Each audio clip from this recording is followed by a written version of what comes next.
What's up everyone, welcome back to part 2 of the Crucibeast build progress video.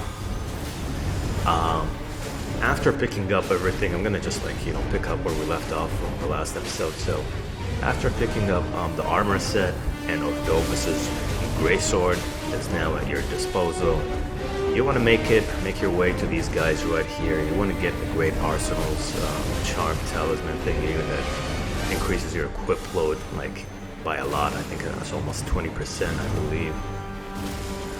And you have to kill 3 different invaders, one after the other. And you probably do not want to do this early unless you can cheese them. Use something like Golden Vow or Presence, Noble's Presence, or Presence of the Noble or something like that, which is the same thing as Golden Vow, but for the Black Flame incantations. Get them really close to the edge and cheese them. Use that shockwave to pretty much knock them off the edge and on the ledge and kill them that way. However, they didn't really give me that much trouble, so at this point in the game, as you can see, I'm wearing some armor pieces, some armor set. It's not a set, but some of the set, I guess, some of the Crucible armor set packs. And together here, it really helps reduce damage.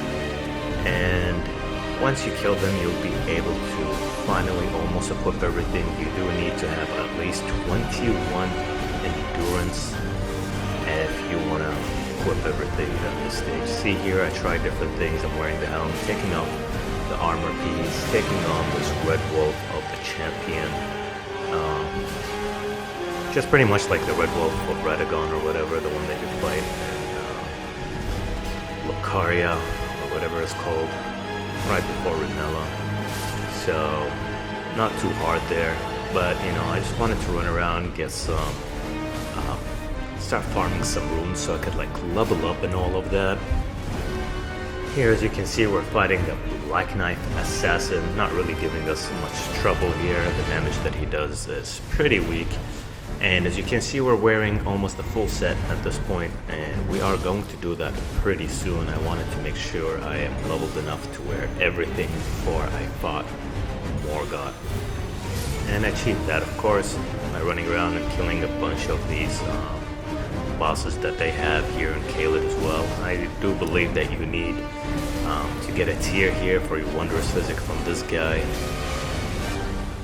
And that's just why I came to kill him. And even though I do not have any fire spells, he's not really that tough, as you can see. These Erdtree avatars are one of the easiest bosses in the game. Sometimes, of course, towards the end of the game, they might have more health and they might hit harder, but their moveset is pretty much the same.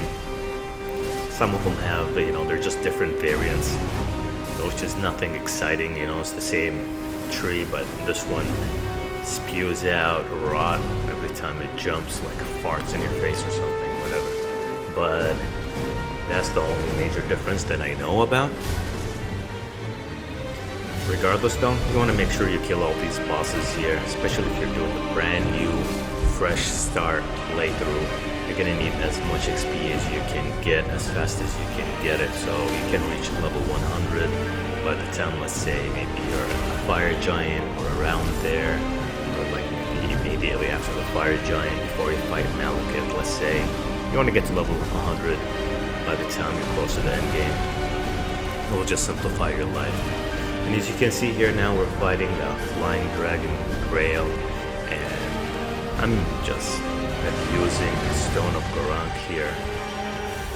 With these claws, you can see we obtain a stance break here, but I wasn't positioned properly.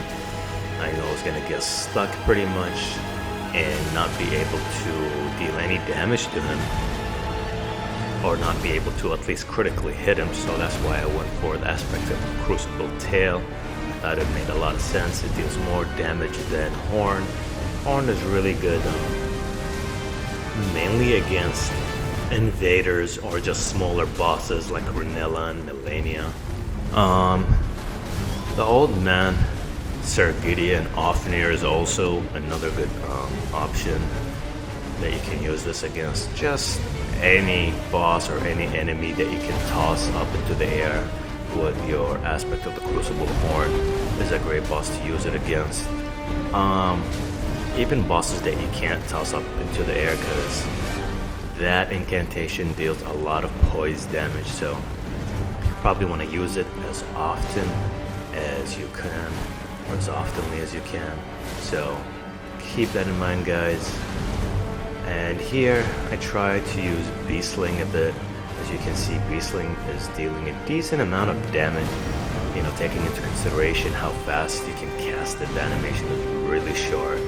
And combine it with Beast Claw and Garang's Beast Claw, you do get a lot of stance breaks, honestly, even though Garang's Beast Claw and the Beast Claw incantations, generally speaking, except for the Stone of Garang and Beastal Sling, I think they should deal a bit more poise damage. And for the claws, they both need to deal separate amount of damage. Each projectile that comes erupting from the ground should deal its own separate damage. And that's the only way that it would make sense, actually. Just like the way it is right now, the way they have it, the mechanics is kind of irrational. Like, there are many other incantations that have a similar way of dealing damage, regardless of how many projectiles actually make contact or hit the enemy.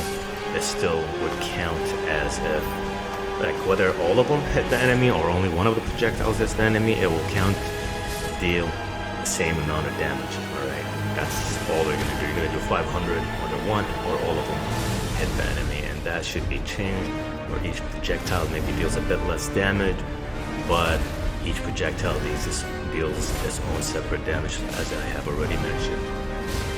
Anyways, moving on here, guys, as you can see, we are doing a great job here clearing this area.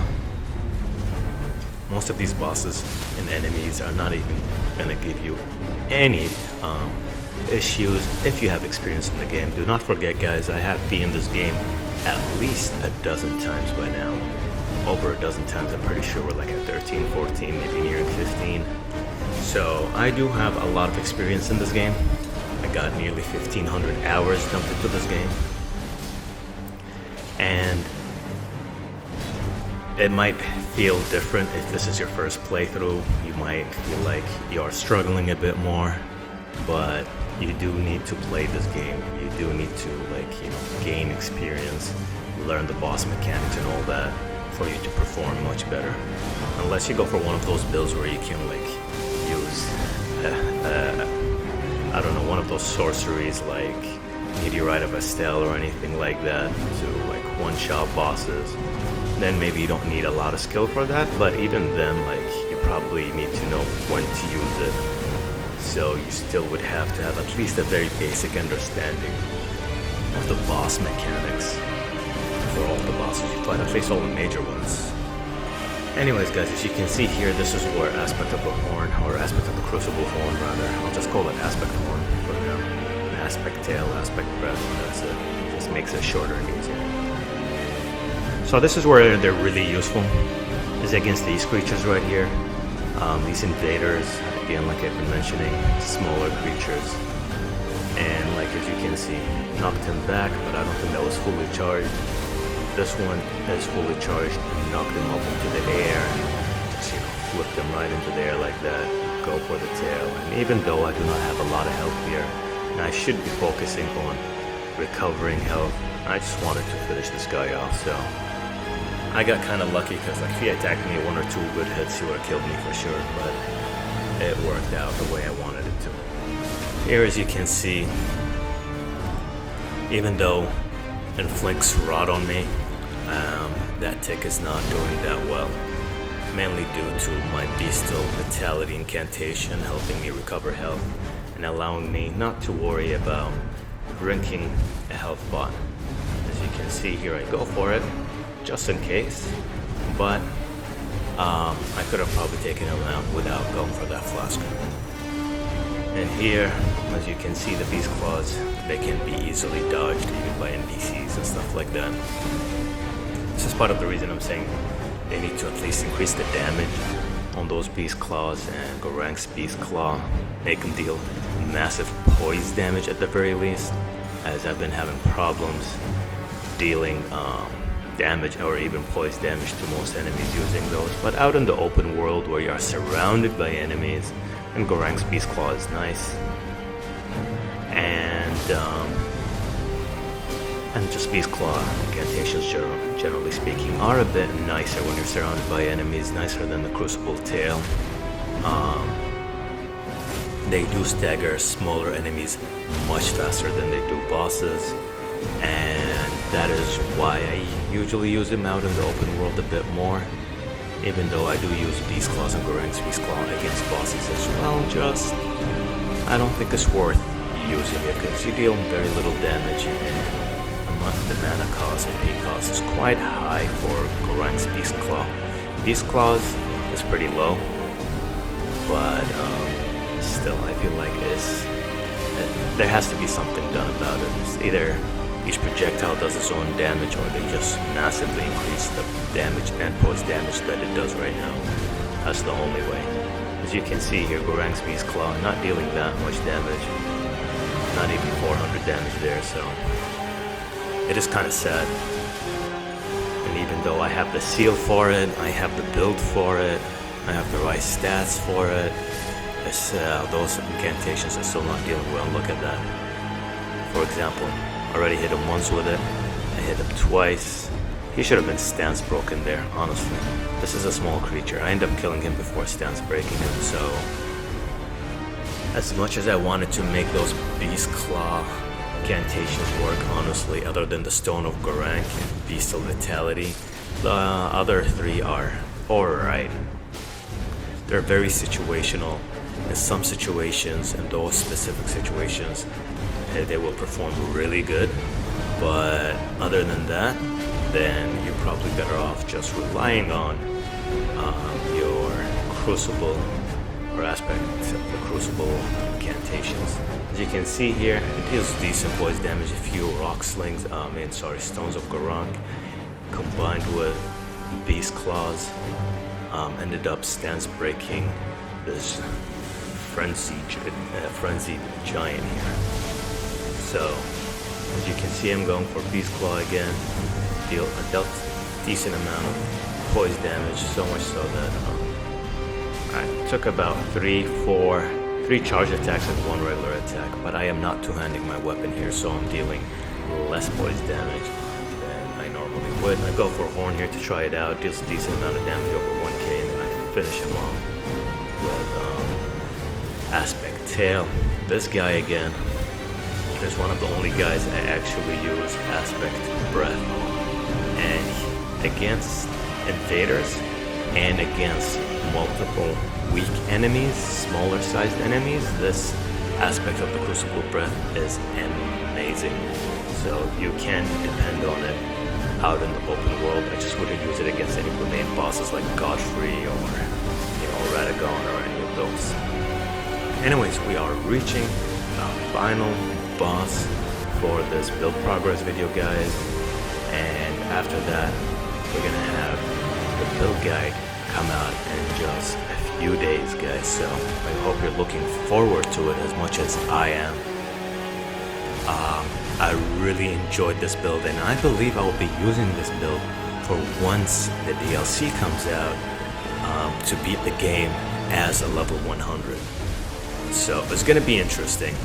And then after I beat it, I might respec again and like try different new builds, new items, new everything. But I just want to see if I am able to defeat the DLC as a level 100 and how long it would take me to do that. Because I'm pretty sure I can eventually do it, but is it going to be a fast playthrough or is it going to be a slow one? Am I going to like die a lot or not? I don't know. We will find out in due time though. Can't wait. Anyways, guys, and as always, thank you all so much for watching. I really hope you enjoyed watching the Crucibeast build progress video. And as always, I'll catch you all in the next one. Have a great day, take care, and peace.